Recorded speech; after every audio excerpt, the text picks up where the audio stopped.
Dear students, welcome back to our next session where we're going to take one more step ahead from where we were in the previous session. Yes, we're going to discuss today about resource mobilization. But before we do understand resource mobilization, I think it is important for us to understand where are we right now, where are we coming from, and what did we learn in the previous sessions. Let's just recall. Let us think about it. Yes, we started from understanding the process of entrepreneurship. We started to understand who the person is entrepreneur. What are the functions? What are the qualities? What are those aspects that entrepreneurs have? And what do they do? How do they start enterprise? And we understood what MSME, medium, small, micro, small, and medium enterprises. Now, understanding all those aspects, we understood that there is something called, what's it called? That's called environment. We understood what is environment. We understood what is required in terms of setting up an enterprise. We also understood that who are competitors? How do we know who we are, where we are, what are our strengths and weaknesses, opportunities and threats? We moved forward from there and understood a lot of analysis to validate that what we're doing is right or not. After doing that, which included the analysis of your financials, analysis of your customers, analysis of your environment and the business, all those analysis make us understand that what product do we make. Once we've done all those things, now it is very important for us to move ahead and now utilize all the information we have gathered so far. And that information we will be using in terms of resource mobilization. So, first of all, we need to understand what is resource in a business. What do you think could be a resource? Think about it. Okay, let me move you forward from here. Okay, when it comes to resource mobilization, resource could be anything. We used to call it M. Men, material, money. We used to call that manpower. Okay, men and manpower, the same thing. So the first resource that we're going to talk about is called finance, which is obviously that comes, the money makes the mayor go. So why is finance important? What is the role that finance plays in terms of resource mobilization? As an entrepreneur, besides having just an idea to actually set up an enterprise, we need to have some more resources, and the most important or the first one is finance. Now, what does finance do? Obviously, from planning stage to execution to everything, to marketing to sales to production to delivery, it's finance, isn't it? So finance is a very important factor. Now, it's very obvious and understood that you need basic initial investment, isn't it, for any business to run. So finance is required to start an enterprise. Now, where do you get this money from? Family, friends, loans? So we'll have a bit more of depth into that. Then that's initial capital where to start a set up an enterprise, and then we have a capital to run the enterprise. That means working capital. What do you mean by working capital? That means money that you need to operate day-to-day activities. So that's called working capital. Now, obviously, we have understood by now that money plays a major role, which is very obvious. But how much money? Where do we get from? Who will give you money? Will financial institution agree with your ideas? If yes, how? Now, is there any government policies and procedures? What are different things that are available for you to support your business or enterprise or setting up the business? Okay. Now, we know very well that when you are setting up an enterprise or business, it's like a baby, right? So you need some time for your baby to grow. That means you need to give proper food and nutrition to your baby to become healthy and grow, and then come back and support and work for you, or even for that matter, plants. You put a seedlings, you really, they're very, very tender and fragile and gentle, and you support the plants by giving watering them, taking care of strong heat or winds and whatnot, and then give them all the nutrition they required before they start giving you fruits. Now, in terms of a business, it's very similar analogy, but what over here is different, that we can get finance from friends, family, different sources. Let's look at what is a financial planning and how do we manage our finances, which is the next part. Though you have done this topic in block 4 of in your course, that you have dealt with financial planning and the management of finances. So to reiterate that, how do we get that?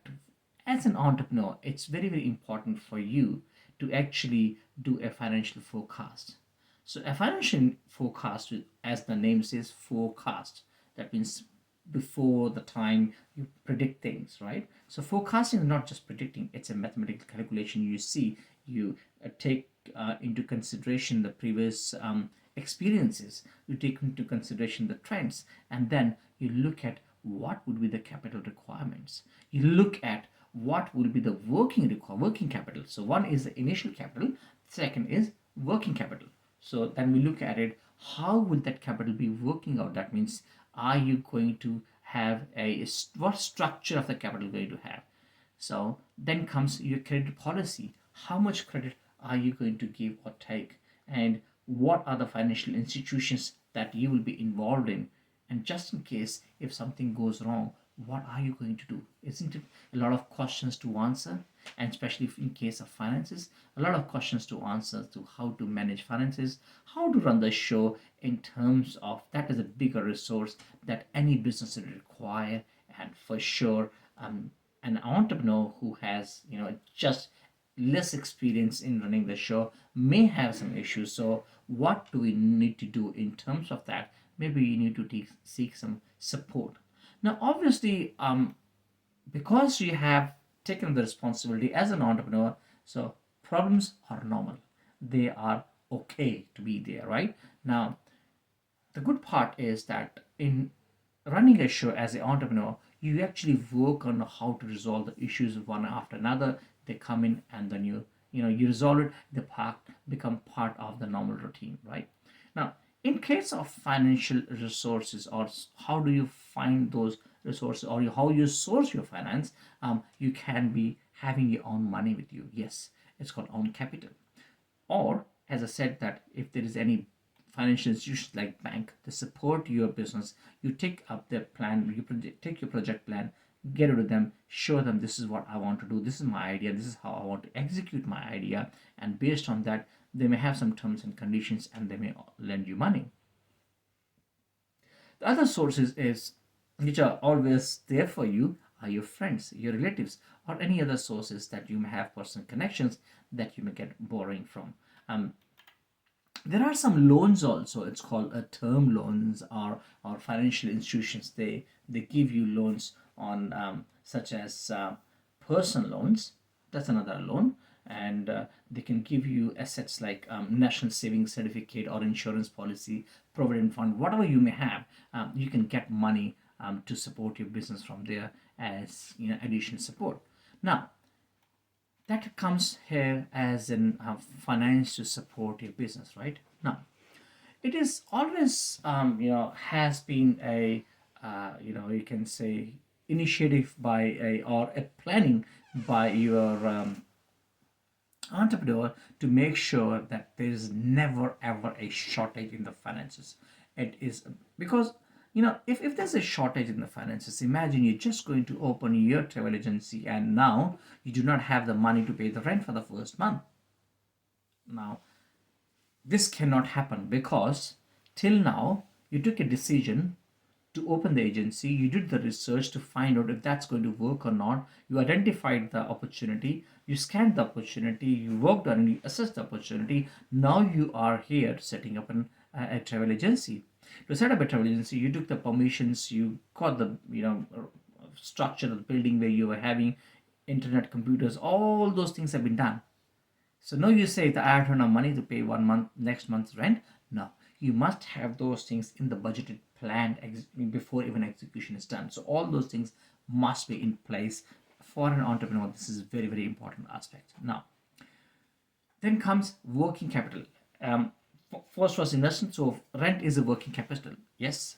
So we must have that, and obviously to make sure that is having you. Sometimes it is not necessary that you may have all the expertise.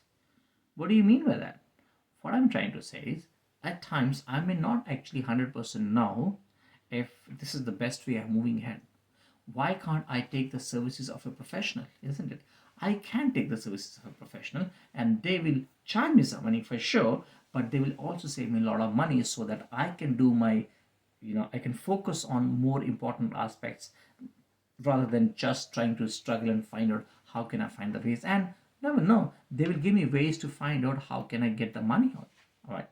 Now, we also need to very, very importantly, very closely understand how much interest are you paying on your loans or borrowings.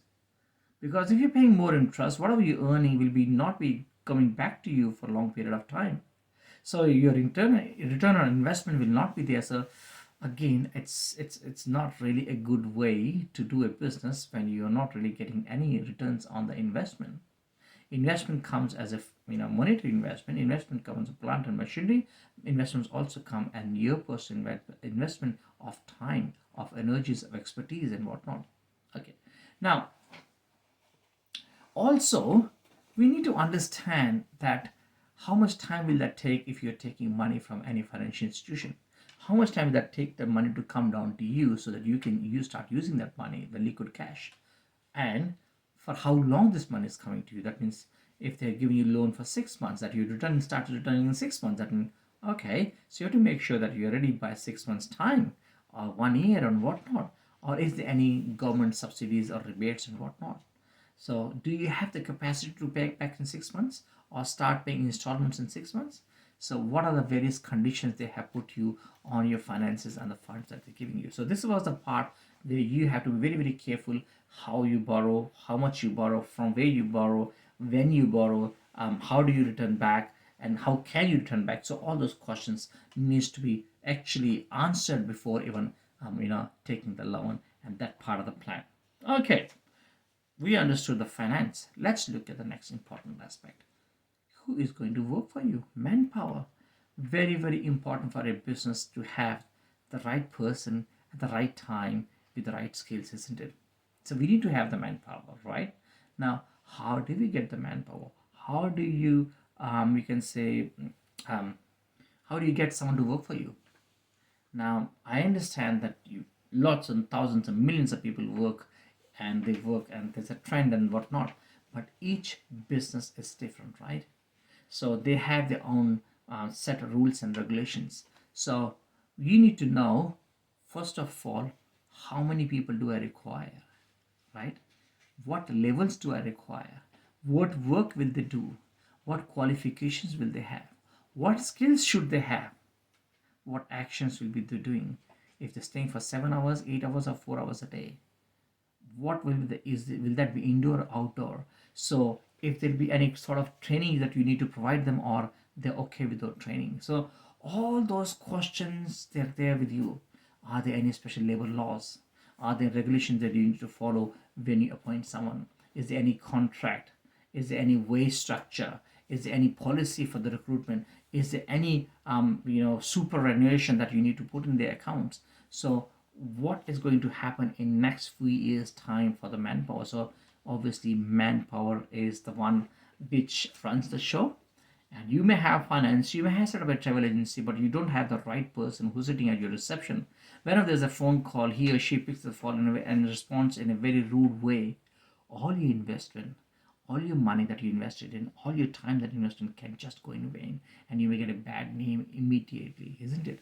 So it's again a very important aspect that you need to understand and need to work on. Okay, now we understood the finances, we understood the manpower, right person and all those things. What next? Nowadays, technology, isn't it? IT, which is immersed in us, isn't it, on everyday basis. So what technology do you need to run your show as an entrepreneur, especially in hospitality and tourism? So we for sure we need internet. Everyone needs internet, isn't it? Just Hardly anything that you don't need internet. Even your mobile phone needs internet, isn't it? So if you're having let's say tour and travel, or business that you need to start with in a different niche that you need to start, you still need to have understanding what's going around the world, what is happening, communicate with your with your customers, potential customers, marketing, sales, promotions, email communication, whatnot. You ask is there, isn't it? Any contingencies, issues, that it's already there. Okay. Now